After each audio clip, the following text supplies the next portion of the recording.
Bonjour à toutes et à tous, j'espère que vous allez bien. Aujourd'hui, on a changé de site, on n'est pas sur Betclic, mais sur Unibet, tout simplement parce qu'en ce moment, le parrainage est boosté sur Unibet. Donc, au lieu d'avoir 15 euros, je crois, ou 20 euros de free bet à votre inscription en utilisant le code qui sera dans la description, vous allez avoir 30 euros. Alors, bien évidemment, si vous avez 30 euros de free bet, j'ai également les 30 euros de free bet. C'est donnant-donnant, en quelque sorte, tout le monde est gagnant. Donc si vous souhaitez vous inscrire sur Unibet, n'hésitez pas à utiliser le petit code qui sera dans la description et dans les commentaires.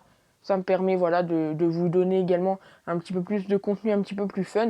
Et puis voilà, ça peut vous aider. 30 euros de free bet, c'est cadeau. Alors il faut que vous fassiez tout simplement un dépôt de 10 euros et un pari minimum de 10 euros. Mais bien évidemment, si votre pari est perdant, vous êtes remboursé, etc. Donc n'hésitez vraiment pas à y aller, hein. Vous mettez 10 euros, vous avez quand même 30 euros de free bet. Trêve de blabla, vous avez vu, on est là pour parler des pronostics Ligue 1. Alors la vidéo sera assez tardivement, j'en suis désolé, mais cette semaine a été une semaine assez compliquée, assez chargée pour moi. Donc on est parti, trêve de blabla, et on commence avec le PSG qui reçoit Nice. Alors le PSG, hein, il est actuellement bien classé, on le sait, troisième, même si bon, logiquement, on devrait voir plus facilement le PSG. Enfin, on s'attend tous à voir le PSG premier. Mais ces derniers temps, le PSG, c'est un petit peu, en quelque sorte, du relâchement pour certains matchs. Ils sont à 51 points, donc à seulement 1 point de Lyon et à 3 points de Lille. Donc tout est encore possible. Le PSG peut finir leader. D'ailleurs, d'après vous, qui sera champion de Ligue 1? Est-ce que vous voyez le PSG, Lyon, Lille? Ou pourquoi pas une remontée extraordinaire de Monaco? Dites-moi ça dans les commentaires.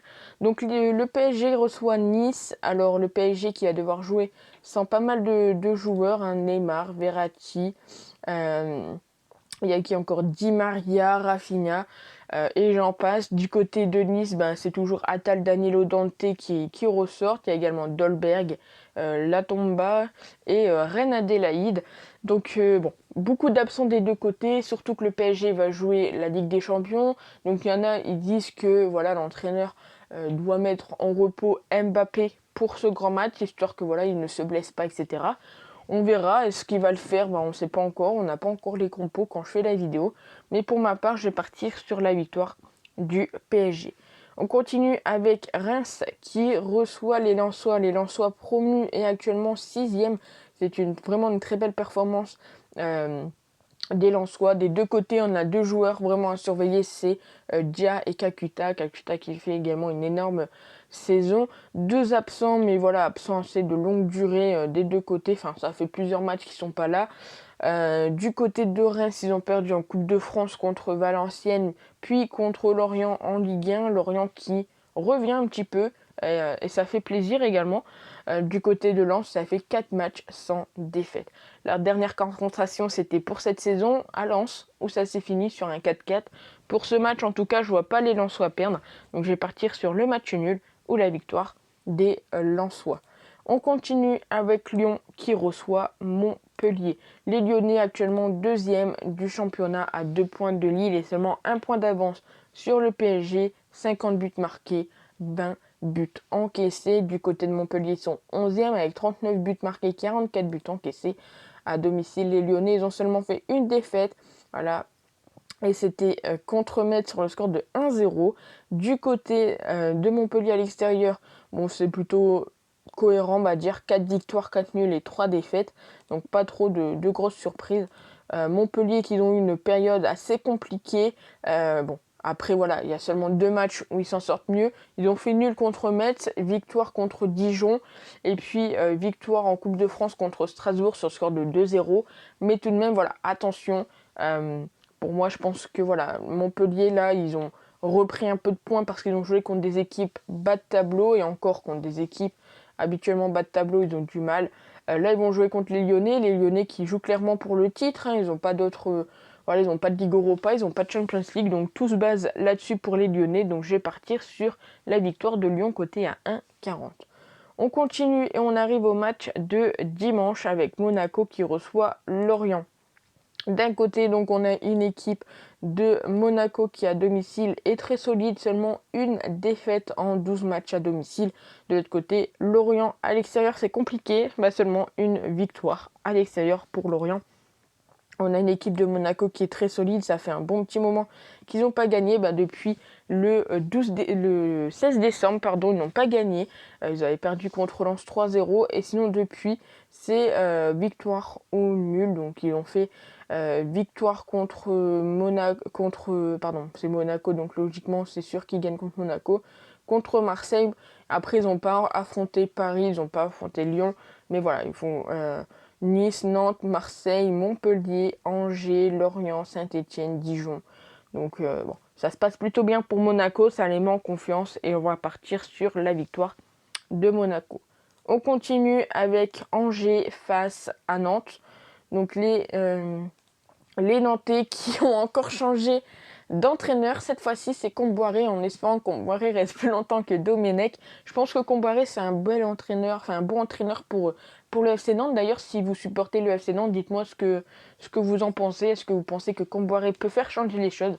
En tout cas, pour ce que j'ai vu et pu voir également, il me semble que Comboiré, c'est un bon entraîneur pour cette équipe nantaise. Donc ils vont jouer contre Angers et pourquoi pas aller chercher quelque chose pour Nantes face à cette équipe d'Angers qui est un petit peu en moins bonne forme.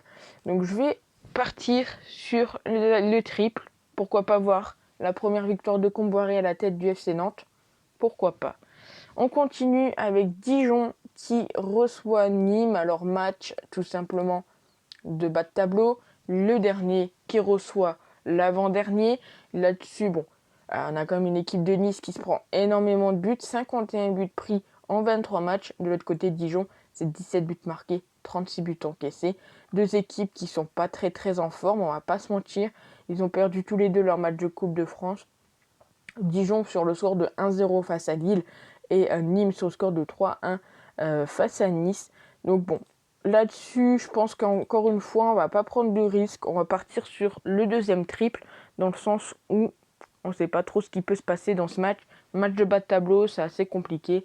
Bon, souvent, on peut penser de mettre les deux équipes marques, etc. Mais voilà, pour moi, là-dessus, on ne prend pas de risque et on part sur le triple. On continue, Metz, Strasbourg, c'est parti. Donc Metz qui a pas mal d'absents. Kaby, Endoram, Ngate, Diane, Pajot, ça fait un petit moment, je crois que Ngate et Diane sont... Nian, pardon, je sais pas si ça se dit comme ça, bref, sont absents. Du côté de Strasbourg, on a Cels, Simakan et Motiba qui sont absents. Donc là, Metz, c'est quand même en léger avantage. Ils ont 10 points de plus que cette équipe de Strasbourg qui a un petit peu de difficulté. Entre les deux équipes, il y a pas mal de matchs nuls.